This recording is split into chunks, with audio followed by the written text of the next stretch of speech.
इशिता फंसी बुरी तरह से, हुई गिरफ्तार, रमन भी नहीं बचा सका। आगे बढ़ने से पहले वीडियो को लाइक कर लें, चैनल को भी सब्सक्राइब कर लें। इधर जो है इशिता, बाकी सभी लोग बहुत ज़्यादा परेशान हैं, क्योंकि वहाँ पर साहिल का कुछ गुंडे आते हैं और कहते हैं भाभी आप प्लीज ये काम कर दो, वो काम कर दो। जहाँ पर कहती है इशिता, अरे मैं भाभी नहीं हूँ तेरी, और ये देखो अगर आप नहीं करते तो खुद फंस जाओगे, मैं बता रहा हूँ। क्योंकि आप जो है ना साइना सा हो, जहाँ पर आदि आता है बहुत गुस्सा में रहता है और उस साहिल के आदमी को मारता भी है। लेकिन वहाँ पर कहता है देखो भाई मेरी बात को सुन लो, लेकिन सुनती तक नहीं है। और वहाँ पर फिर आ जाता है करण, उसे धक्के मार के घर से बाहर निकालता है। कहता है प्लीज इसके मेरे नजरों से दूर कर दो यार, मैं सुन सुन के थक गया हूँ, प्लीज हटा दो इसको। तभी जो है पुलिस वालों के पास जैसे ही जब आता है ना, तो वहाँ पर कहता है कि देखिए हम लोग बहुत बुरी तरह से फंसे, मोबाइल में कुछ मैसेज आया था, कॉल आया था, इसमें मोबाइल ऑफ हो गया है और ये ऑन भी नहीं हो रहा है। पुलिस वाले कहते हैं ठीक है, आप टेंशन मत लो, मैं इसको करवा लेता हूँ और फिलहाल आप अपना केयर करो। जहाँ पर जो है रमन साहब कुछ बताता है कि ये जो है बल्कि इशिता है, साइना शाह नहीं है, लेकिन इसे जो है ना साइना शाह करके सब लोग यूज कर रहे हैं। ऐसे में जो है घर वाले सभी डरे हुए, आखिर क्या हुआ, क्या बात है। घर में जिस तरह से माहौल चल रहा होता है, क्योंकि वहाँ पर जो है इशिता के पास एक जो पार्सल आता है जिसको देखकर सब कुछ डर जाते हैं। ऐसा कैसे संभव हो सकता है। जहाँ पर कहते हैं ये सारा चालना सिर्फ और सिर्फ वो साहिल का करा धरा है। जहाँ एक फोन कॉल आता है और उसमें कहा रहता है कि आप अगर फोन नहीं उठाओगे तो क्या आपके पास आप तक नहीं पहुंचेगी। तभी जो रमन जैसे कमिश्नर साहब से बात करता है तो जल्दी से बोलते हैं मेरे पास आ जाओ। यहाँ पर साहिल से उसका गुंडे जो हैं साथी लोग मिलने आते हैं, जहाँ साफ साफ बोल देते हैं कि उसको तो मैं जैसे आपने कहा तो वैसा कर दिया, उससे बुरी तरह से फंसने वाली है ना वो, कि खुद को नहीं छुड़ा पाएगी। तो साहिल भाई आप क्यों नहीं बाहर आए थे, बोलता नहीं अभी मैं यहीं से ठीक हूँ, सारा काम कर लूंगा और देखो ना अब उसे मैं कैसे फंसा देता हूँ। इधर जैसे ही सबको याद आते हैं पुलिस वाले के पास में, जहाँ पर रमन इशिता, बाकी इन लोग को समझ में नहीं आता मैं क्या करूं, क्योंकि पुलिस वालों के पास एक बहुत बड़ी सबूत मिल जाती है, वो भी साइना शाह के खिलाफ, और उसमें पासपोर्ट बाकी और कुछ डॉक्यूमेंट्स, जिससे साफ साफ साबित हो जाता है ये इशिता नहीं साइना शाह है।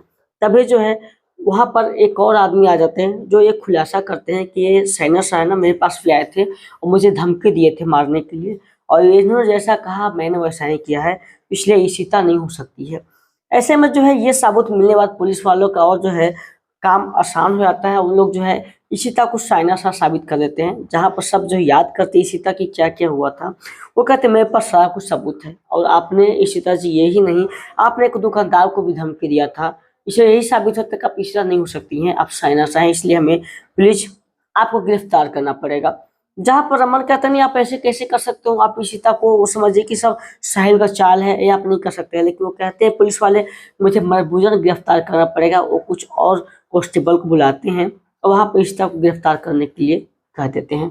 ऐसे में जो है रमन बहुत ज्यादा गुस्सा कर रहा होता है, आप मेरी बात को समझिए, इशिता ऐसी नहीं हो सकती है। लेकिन पुलिस वाले किसी की बात नहीं सुनते हैं, बोलते हैं इस बार मैं नहीं सुन सकता हूँ क्योंकि आपके खिलाफ शायद सबूत है। तभी जो वहाँ पर आ जाता है वो गुंडा, और वो बेल लेकर, वो भी साहिल का, लेकिन वो जो इंस्पेक्टर होते हैं ना वो बेल लेने से मना कर देते हैं। ऐसे में गुंडा जो है वहाँ से चला जाता है, लेकिन रमन ये बोलता है सब इसकी चाल है, आप मेरी बात क्यों नहीं समझ रहे हैं। ऐसे में जो है घर पे जैसे ही रमन पहुँचता है तो सब लोग पूछते हैं इसी माँ कहाँ गए, लेकिन रमन जो है कुछ खुद घबराया हो रहता है, तो पता चलता है कि कुछ वकील को लेके आया है बेल कराने के लिए। सब लोग कहते हैं क्या कि हो क्या रहा है घर में, क्या अब आप बता नहीं रहे हो, इसी माँ कहाँ गई।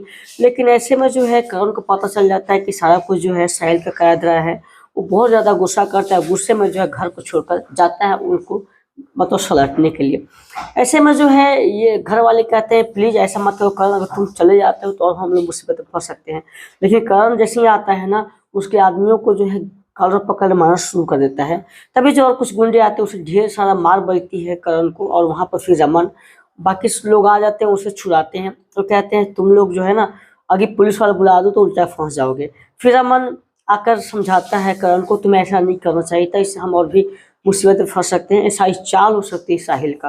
बोलते सॉरी पापा मुझसे गलती हो गई, मुझे ऐसा नहीं करना चाहिए था। जहाँ पर सब लोग को बस यही सोच में नहीं आ रहा है कि अब हम लोग क्या करें, कैसे इसी तक बाहर निकालें। रमन जाता है बेल लेटर लेकर, लेकिन वहाँ पर जो है वो कमिश्नर साहब बेल भी नहीं देते इशिता को, बोलते नहीं फिलहाल अभी जो है ये सारा कुछ कोर्ट पे जाएगा, क्योंकि इनके खिलाफ सब कुछ है मेरे पास में, तो अगर कुछ भी होगा तो अब कोर्ट में ही होने वाला है। ऐसे में पूरा परिवार डरा हुआ, बोलते कि हम लोग क्या कर सकते हैं आप ही बताइए। जैसे कि फिर से जो इशिता इतनी बड़ी मुसीबत में फंसने वाली है जिसको समझ में नहीं आता है। आखिरी मुलाकात रमन को इशिता से होती है जहाँ साफ साफ बोलता है मैं तुम्हें छुड़ा नहीं पा रहा हूँ, पता नहीं मैं क्या करूँ। इसे इशिता बोलती है हम सब जान रहे हैं मेरी सिर्फ गलती है, मैं शाना सा बन के सब कर चुकी हूँ, इसलिए रमन जी आप टेंशन मत लो, जो होता है वही करो। इधर जब रमन सो रहा होता है तो उसको नींद नहीं आती रात भर क्योंकि वो इशिता के टेंशन ले रहा होता है इशिता कैसे बाहर निकलेगी। फिर वहाँ पर आदि आता है और अपने पापा को मनाने की कोशिश करता है, बट वो जो है गम में ही डूबे रहते हैं और आदि को समझ में नहीं आता मैं क्या करूँ। आने वाले एपिसोड में दिखाया जाएगा अगर ये लोग नहीं इस तक आते तो और भी मुझसे तो फंस सकते हैं। तो एपिसोड स्टाउट 100 जियो हॉट के आप देख सकते हैं। वीडियो को लाइक करके चैनल को सब्सक्राइब कर लीजिए।